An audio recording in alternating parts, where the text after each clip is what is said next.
महोदय ने जो सिद्धांत दिया 1930 में, वही क्या हुआ कि इन्होंने राजनीतिक भूगोल के क्षेत्र में इनको ज़्यादा तथ्य नहीं मिले और इनका जो सिद्धांत था वो सफल नहीं हो पाया। 1945 में जब द्वितीय विश्व युद्ध शुरू हो गया तो विटलेसी महोदय आए। इन्होंने अपना सिद्धांत बताया और इन्होंने बताया कि एक राजनीतिक क्षेत्र के अंदर उसकी राजधानी, सीमाएं, उसका प्रशासन विभाग आदि सारी चीज़ों का अध्ययन हमें करना पड़ता है। क्लियर। फिर क्या हुआ, जो सबसे पहले हार्टशॉन की बात की थी। हार्टशॉन ने 1930 में अपना कंसेप्ट स्टार्ट कर दिया था। उसी के साथ चलते चलते 1935 में उन्होंने अपना एक सिद्धांत दिया संरचना विद्या के नाम से। फिर इसी को मॉडिफाई किया 1950 में और कहा कि इसका नाम क्या रखा इन्होंने, कार्य संबंधी विद्या, इस सिद्धांत का नाम रख दिया।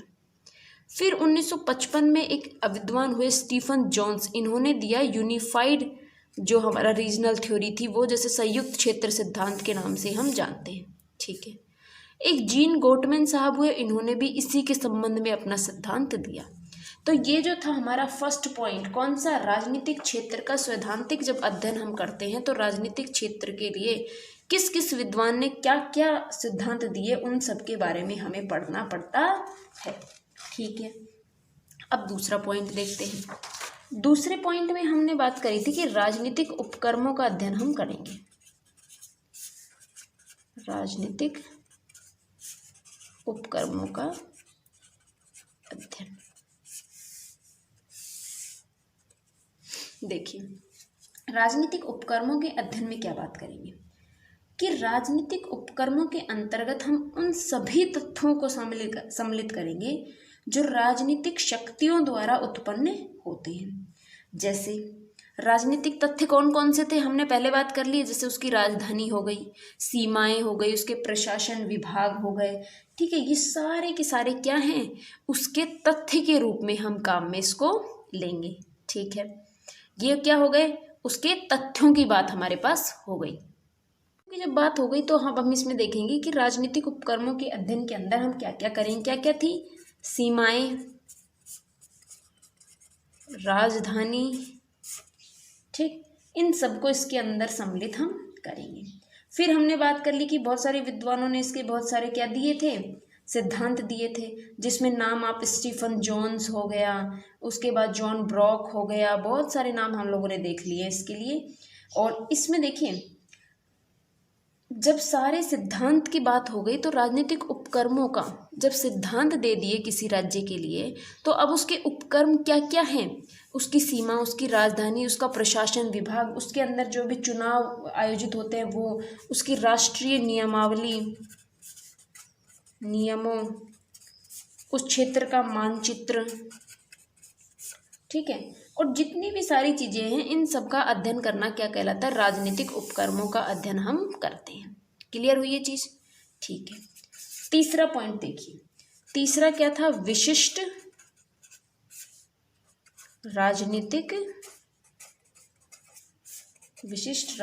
क्षेत्रों का अध्ययन। ठीक है, विशिष्ट राजनीतिक क्षेत्रों का अध्ययन। अब देखिए, राजनीतिक भूगोल में हमने अनेक भूगोलवेत्ताओं ने विचार दिए और अनेक भूगोलवेत्ताओं ने एक क्षेत्र विशेष को आधार मानकर उसका अध्ययन किया, कि एक क्षेत्र ले लिया और उसको आधार मान करके उन्होंने उसका अध्ययन कर लिया। ठीक है, इसमें विशेषकर क्या थे, राजनीतिक समस्या से युक्त क्षेत्रों का अध्ययन इसमें सम्मिलित किया गया, कि जहाँ जो एक क्षेत्र है वहाँ पर राजनीतिक समस्याएं जो हैं वो बहुत अधिक है, उन समस्याओं से जो भरा हुआ जो एक राज्य है उसके अध्ययन के लिए एक राज्य को चुना गया।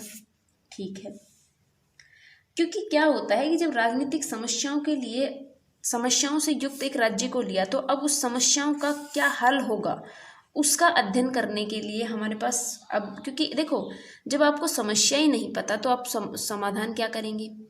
तो किसी भी क्षेत्र, यानी कि एक जो क्षेत्र है राजनीतिक क्षेत्र, ऐसा क्षेत्र लिया, विशिष्ट राजनीतिक क्षेत्रों का अध्ययन, मतलब किसी एक ऐसे विशिष्ट क्षेत्र का अध्ययन करें जिसके अंदर बहुत सारी समस्याएं हों, जिनका समाधान करने के लिए हमें क्या करने, उसके समस्याएं जो हैं उनके लिए कौन कौन से कारक उत्तरदायी है, उनके बारे में भी अध्ययन कर पाएंगे। जब आपको ये पता होगा कि शरीर में क्या बीमारी है, जब आपको बीमारी के बारे में पता होगा तभी तो आप इलाज करवा पाएंगे ना डॉक्टर से। उसी प्रकार से अगर आप स्वस्थ शरीर से आप हॉस्पिटल जाते हैं तो डॉक्टर भी आपका क्या, कुछ नहीं, वो तो आपको दवाइयाँ लिख के दे देगा बिना फालतू की कुछ भी। इसी प्रकार से एक ऐसा राज्य या ऐसा क्षेत्र ढूंढा जाता है जिसमें बहुत सारी समस्याएं हो, राजनीतिक समस्याएं, और उन समस्याओं को उत्पन्न करने के लिए कौन कौन से कारक उत्तरदायी रहे उनका अध्ययन हम करेंगे, फिर हम उनका समाधान करने की बात करेंगे। ठीक है। अब देखिए, जब प्रथम विश्व युद्ध हुआ, फर्स्ट वर्ल्ड वॉर हुआ था कब, 1914 के अंदर। 1914 में जब फर्स्ट वर्ल्ड वॉर हुआ, उसके बाद में एक जनमत संग्रह का अध्ययन हमारे सामने आया। जनमत संग्रह का गहन अध्ययन किया गया। ठीक है। अब 1918 के बाद में जब यूरोप में क्षेत्रीय परिवर्तन क्या थे वो स्पष्ट होते चले गए। समझ रहे हैं इन चीज़ों को, कि भाई जनमत संग्रह कराने की बात की गई कि जो भी जनता डिसाइड करेगी उसके हिसाब से हम काम करेंगे। ठीक है। तो ये चीज़ें हैं कि कोई भी एक विशिष्ट राजनीतिक क्षेत्र का अध्ययन हमारे द्वारा इसमें किया जाता है। हमने पढ़ा राजनीतिक क्षेत्रों का अध्ययन, study of political geography. Study of political geography के अंदर हमने बात कर ली किस किस की, 3 पॉइंट्स जरूरी होते हैं इसमें। ठीक है। 3 पॉइंट्स में कौन कौन से, सबसे पहला था हमारा राजनीतिक क्षेत्र का सैद्धांतिक अध्ययन करना, राजनीतिक उपक्रमों का अध्ययन करना, फिर आता है विशिष्ट राजनीतिक क्षेत्रों का अध्ययन इसमें करना पड़ता है। ठीक है। ये था हमारा कौन सा, जो डेवलपमेंट हम पढ़ रहे थे वो वाला टॉपिक। डेवलपमेंट कंप्लीट हो गया।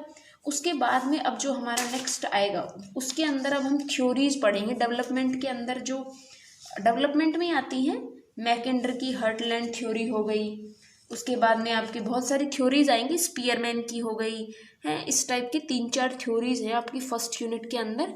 उन थ्योरीज को हम एक एक करके नंबर से देखेंगे। ठीक है।